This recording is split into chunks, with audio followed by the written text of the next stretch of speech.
សួស្ដីជោគជ័យល្អសម្រាប់បំផុតនៅពុទ្ធបរិទ្ធិបវរសេរីសួស្ដី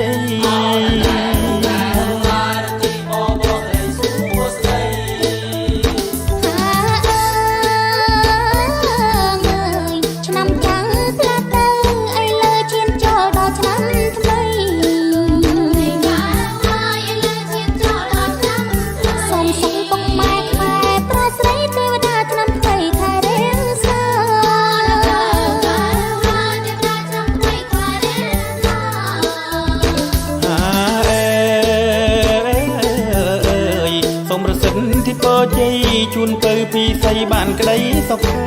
សូមគោរពជំរាបសួរសម្ដេចឯកឧត្តមលោកជំទាវអ្នកអង្គញាលោកស្រីអ្នកនាងកញ្ញាគម្រោងអង្គរសិរីមង្គលភូមិឋាននៃស្នាមញញឹមក្នុងឱកាសពិធីបុណ្យចូលឆ្នាំថ្មីប្រពៃណីជាតិខ្មែរខាងមុខនេះទៅថ្ងៃច័ន្ទ2រោចខែចែកឆ្នាំម្សាញ់សប្បុរសសករាជពុទ្ធសករាជ2568ដល់ថ្ងៃទី14ខែមេសាឆ្នាំ2025អង្គរសិរីមង្គលសូមជូនពរជ័យសិរីមង្គលវិបុលសុខមហាប្រសើរកើតមានដល់សម្ដេចឯកឧត្តមលោកជំទាវអ្នកអង្គញាលោកស្រីអ្នកនាងកញ្ញាព្រមទាំងអតិថិជនភូមិឋាននៃស្នាមញញឹមទាំងអស់